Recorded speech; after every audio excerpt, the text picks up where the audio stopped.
ਅਗਲੀ ਖਬਰ ਵੱਲ ਚੱਲੀਏ। ਬਹੁਤ ਸਾਰੇ ਪੜ੍ਹੇ ਲਿਖੇ ਸਿੱਖ ਵੀ ਸੋਚਦੇ ਰਹਿੰਦੇ ਅੱਜ ਦੀ ਡੇਟ 'ਚ ਵੀ ਇੰਡੀਆ ਦੇ ਵਿੱਚ ਜਿਹੜੇ ਸਿੱਖ ਆ ਕੋਈ ਗੁਲਾਮ ਨਹੀਂ ਹੈਗੇ, ਇੰਡੀਪੈਂਡੈਂਟ ਆ। ਆਪਾਂ ਆਨੇ ਆ ਜੱਗੀ ਜੌਲ ਦੇ ਕੇਸ ਦੇ ਵਿੱਚ। ਜਗਤਾਰ ਸਿੰਘ ਜੱਗੀ ਜੌਲ ਨੂੰ 5 ਸਾਲ ਹੋ ਗਏ ਆ ਇੰਡੀਆ ਦੀ ਸਰਕਾਰ ਨੇ ਅਰੈਸਟ ਕੀਤੇ ਹੋਇਆਂ ਨੂੰ। ਇਹ ਰਿਪੋਰਟ ਆਪਾਂ BBC 'ਚ ਜੋ ਛਾਪੀ ਆ ਉਹ ਤੁਹਾਡੇ ਨਾਲ ਸਾਂਝੀ ਕਰਨ ਜਾ ਰਹੇ ਆ। ਸੋ 5 ਸਾਲਾਂ ਬਾਅਦ ਫਾਈਨਲੀ ਹੁਣ ਜੋ ਭਾਰਤ ਦੀ ਸਰਕਾਰ ਆ ਉਹ ਜੱਗੀ ਜੌਲ ਦੇ ਅਗੇਂਸਟ ਟੈਰਰਿਜ਼ਮ ਚਾਰजेस ਲਾਉਣ ਜਾ ਰਹੀ ਆ। 5 ਸਾਲ ਉਹਨਾਂ ਨੂੰ ਲੱਭਣ ਨੂੰ ਲੱਗੇ ਵੀ ਇਹ ਬੰਦਾ ਟੈਰਰਿਜ਼ਮ ਸਪੋਰਟ ਕਰ ਰਿਹਾ ਸੀ। ਹਾਲਾਂਕਿ ਜਿੰਨੀਆਂ ਵੀ ਰਿਪੋਰਟ ਚਾਹੇ ਇੰਗਲੈਂਡ ਦੀ ਜਿਹੜੀ ਏਜੰਸੀਜ਼ ਨੇ ਭਾਰਤ ਦੀ ਏਜੰਸੀ ਨੂੰ ਦਿੱਤੀਆਂ ਸੀਆਂ ਰਿਪੋਰਟਸ, ਉਹਦੇ ਵਿੱਚ ਸਿਰਫ ਇਹੀ ਦੱਸਿਆ ਗਿਆ ਸੀ ਵੀ ਜਗਤਾਰ ਸਿੰਘ ਜੱਗੀ ਜੌਲ ਇੱਕ ਹਿਊਮਨ ਰਾਈਟਸ ਐਕਟਿਵਿਸਟ ਆ ਤੇ ਉਹ ਐਕਟਿਵ ਬਲੌਗਰ ਹੈਗਾ ਤੇ ਉਸਨੇ ਜੋ 1984 ਚ ਸਿੱਖਾਂ ਦਾ ਕਤਲੇਆਮ ਹੋਇਆ ਸੀ, ਸਿੱਖਾਂ ਦਾ ਜੈਨੋਸਾਈਡ ਹੋਇਆ ਸੀ, ਉਸ ਦੀਆਂ ਜੋ ਖਬਰਾਂ, ਉਸ ਦੀਆਂ ਫੋਟੋਆਂ ਉਹ ਉਸਨੇ ਸ਼ੇਅਰ ਕੀਤੀਆਂ ਸੀਆਂ।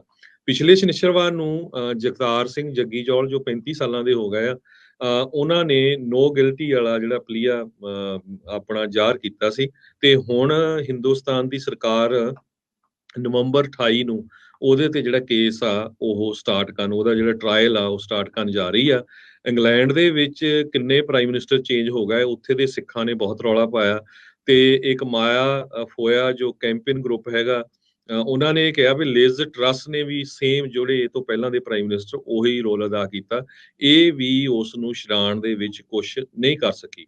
ਪਰ ਵਰਲਡ ਲੈਵਲ ਦੇ ਉੱਤੇ ਹਿਊਮਨ ਰਾਈਟਸ ਜਿਹੜੀਆਂ ਆਰਗੇਨਾਈਜੇਸ਼ਨਸ ਆ ਉਹ ਇਸ ਟਾਈਮ ਦੇ ਉੱਤੇ ਬਹੁਤ ਜ਼ਿਆਦਾ ਐਕਟਿਵ ਹੋ ਗਈਆਂ। ਉਹ ਕਹਿੰਦੇ ਵੀ ਜੱਗੀ ਜੌਲ ਨਾਲ ਸ਼ਰੇਆਮ ਧੱਕਾ ਆ, ਉਹਨਾਂ ਦੀ ਜੋ ਅਰੈਸਟ ਆ ਉਹ ਆਰਬਿਟਰੇਰੀ ਆ ਤੇ ਉਸ ਨੂੰ ਇਮੀਡੀਏਟਲੀ ਜਿਹੜਾ ਛੱਡਣਾ ਚਾਹੀਦਾ। ਇਹ ਕਿੱਦਾਂ ਦੀ ਸਰਕਾਰ ਹੋਈ ਵੀ ਜਿਹੜੀ ਸਰਕਾਰ ਨੂੰ 5 ਸਾਲ ਲੱਗ ਗਏ ਬੰਦੇ ਨੂੰ ਉਹਦੇ ਅਗੇਂਸਟ ਕੇਸ ਤਿਆਰ ਕਰਨ ਨੂੰ ਵੀ ਜੀ ਇਹ ਬੰਦਾ ਇੱਕ ਤਰ੍ਹਾਂ ਨਾਲ ਅੱਤਵਾਦ ਫੈਲਾ ਰਿਹਾ ਹੈਗਾ। 1807 ਦਿਨਾਂ ਬਾਅਦ ਜਗਤਾਰ ਸਿੰਘ ਜੱਗੀ ਜੌਲ ਦੇ ਉੱਤੇ ਹੁਣ ਇੰਡੀਆ ਦੀ ਸਰਕਾਰ ਟਰਾਇਲ ਸ਼ੁਰੂ ਕਰਨ ਜਾ ਰਹੀ ਹੈ। ਸਕਾਟਲੈਂਡ ਦਾ ਰਹਿਣ ਵਾਲਾ ਜੱਗੀ ਜੌਲ ਅਕਤੂਬਰ 2017 ਦੇ ਵਿੱਚ ਆਪਣੇ ਵਿਆਹ ਦੇ ਲਈ ਇੰਡੀਆ ਗਿਆ ਸੀ, ਜਦੋਂ ਉਸ ਨੂੰ 2 ਹਫ਼ਤਿਆਂ ਬਾਅਦ ਉੱਥੋਂ ਅਰੈਸਟ ਕਰ ਲਿਆ। ਜੋ ਨਵੀਆਂ ਡਿਵੈਲਪਮੈਂਟ ਇਹ ਵੀ ਆਈਆਂ ਵੀ ਜਦੋਂ ਉਸ ਨੂੰ ਅਰੈਸਟ ਕੀਤਾ ਉਹ ਤੋਂ 2 ਮਹੀਨਿਆਂ ਬਾਅਦ ਯੂਕੇ ਦੀ ਇੰਟੈਲੀਜੈਂਸ ਏਜੰਸੀਜ਼ M15 ਤੇ M16 ਨੇ ਜੋ ਇੰਡੀਆ ਦੀ ਸਰਕਾਰ ਨੂੰ ਇਨਫੋਰਮੇਸ਼ਨ ਦਿੱਤੀ ਸੀ। ਸੋ ਹੁਣ ਬਹੁਤ ਸਾਰੀਆਂ ਹਿਊਮਨ ਰਾਈਟਸ ਆਰਗੇਨਾਈਜੇਸ਼ਨਸ ਇਹ ਵੀ ਕਹਿ ਰਹੀਆਂ ਵੀ ਇਹ ਜੋ ਇਨਫੋਰਮੇਸ਼ਨ ਇਹਨਾਂ ਵੱਲੋਂ ਦਿੱਤੀ ਗਈ ਸੀ ਉਹ ਟੋਟਲੀ ਗਲਤ ਸੀ।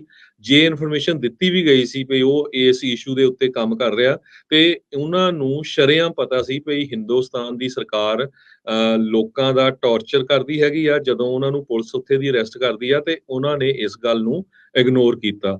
ਜੱਗੀ ਜੌਲ ਦੀ ਫੈਮਿਲੀ ਪਿਛਲੇ ਲੰਮੇ ਸਮੇਂ ਤੋਂ ਜੋ ਇੰਗਲੈਂਡ ਦੀ ਸਰਕਾਰ ਆ ਉਸ ਨੂੰ ਵਾਰ-ਵਾਰ ਕਹਿ ਰਹੀ ਆ ਵੀ ਸਾਡਾ ਜਿਹੜਾ ਮੁੰਡਾ ਆ ਜੱਗੀ ਜੌਲ, ਉਸ ਨੂੰ ਹਿੰਦੁਸਤਾਨ ਦੀ ਸਰਕਾਰ ਵੱਲੋਂ ਟੌਰਚਰ ਕੀਤਾ ਗਿਆ ਹੈਗਾ ਆ।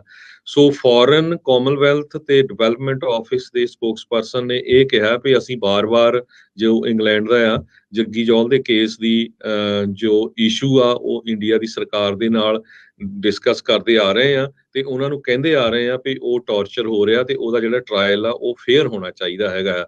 ਤੇ ਯੂਕੇ ਦੀ ਗਵਰਨਮੈਂਟ ਸਟਰੋਂਗਲੀ ਅਪੋਜ਼ ਕਰਦੀ ਹੈ ਕਿਸੇ ਤਰ੍ਹਾਂ ਦੀ ਕੋਈ ਡੈਥ ਪੈਨਲਟੀ ਜਾਂ ਕੋਈ ਹਿਊਮਨ ਰਾਈਟਸ ਦੀ ਵਾਇਲੇਸ਼ਨ ਕਰਦਾ ਹੋਵੇ। ਸੋ ਬਿਲਕੁਲ ਸ਼ਰੇਆਮ ਕਈ ਸਾਲ ਜਿਹੜਾ ਦੇਖੋ ਧੱਕਾ ਹੋਇਆ, ਆਰਬਿਟਰੀ ਵੀ ਬਸ ਅਜੇ ਕਰੀ ਜਾਂਦੇ ਆ ਤੇ ਫਾਈਨਲੀ ਜਿਹੜੇ ਚਾਰਜ ਜਿਹੜੇ ਉਸ ਦੇ ਉੱਤੇ ਜਿਹੜੇ ਉਹ ਲਾਏ ਆ। ਗੁਰਪ੍ਰੀਤ ਸਿੰਘ ਜੌਲ, ਜਿੱਦਾਂ ਤੁਸੀਂ ਦੱਸਿਆ ਵੀ ਇਹਨਾਂ ਦਾ ਜਿਹੜਾ ਭਰਾ ਆ ਉਹ ਯੂਕੇ ਦੀ ਗਵਰਨਮੈਂਟ ਦੀ ਰਿਸਪੌਂਸ ਤੋਂ ਬਹੁਤ ਜ਼ਿਆਦਾ ਨਾਖੁਸ਼ ਆ। ਸਕਾਟਲੈਂਡ ਦਾ ਇਹ ਰਹਿਣ ਵਾਲਾ, ਉੱਥੋਂ ਦਾ ਇਹ ਵਸਨੀਕ ਜਗਤਾਰ ਸਿੰਘ ਜੱਗੀ ਜੌਲ, ਜਿਹੜਾ ਕਿ ਵਿਆਹ ਦੇ ਲਈ ਆਪਣੇ ਉੱਥੇ ਗਿਆ ਸੀਗਾ, ਉਸ ਤੋਂ ਬਾਅਦ ਦੇ ਵਿੱਚ ਵਿਆਹ ਤੋਂ ਬਾਅਦ ਚ ਘੁੰਮ ਰਿਹਾ ਸੀਗਾ ਕਿਤੇ ਬਾਜ਼ਾਰ ਦੇ ਵਿੱਚ, ਜਿੱਦਾਂ ਅਕਸਰ ਹੁੰਦਾ ਹੀ ਆ ਲੋਕ, ਤੇ ਅਨਮਾਰਕਡ ਗੱਡੀ ਦੇ ਵਿੱਚ ਕਹਿੰਦੇ ਵੀ ਉਸ ਪਰਿਵਾਰ ਵਾਲੇ ਕਲੇਮ ਕਰਦੇ ਵੀ ਉਹਨੂੰ ਉੱਥੋਂ ਪਾ ਕੇ ਫੜ ਕੇ ਜਿਹੜਾ ਉਹ ਲੈ ਗਏ ਤੇ ਹੁਣ ਉਸ ਦੇ ਉੱਤੇ ਜਿਹੜਾ ਤਸ਼ੱਦਦ ਵੀ ਜਿਹੜਾ ਉਹ ਢਾਇਆ ਜਾ ਰਿਹਾ ਹੈਗਾ ਆ। ਸੋ ਯੂਕੇ ਦੀ ਸਰਕਾਰ ਅਕਸਰ ਹੀ ਭਾਰਤ ਦੇ ਇਹਨਾਂ ਪੁੱਠੇ ਕੰਮਾਂ ਦੇ ਵਿੱਚ ਹਮੇਸ਼ਾ ਉਹਨਾਂ ਦਾ ਸਾਥ ਦਿੰਦੀ ਜਿਹੜੀ ਆਈ ਹੈਗੀ ਆ। ਸੋ ਇਹ ਜਿਹੜੀ ਸਥਿਤੀ ਹੈ ਇਸ ਟਾਈਮ ਅੱਜ ਦੀ ਨਹੀਂ, ਕਦ ਦੀ ਜਿਹੜੀ ਉਹ ਚੱਲ ਰਹੀ 1984 ਤੋਂ ਲੈ ਕੇ ਹੁਣ ਤੱਕ।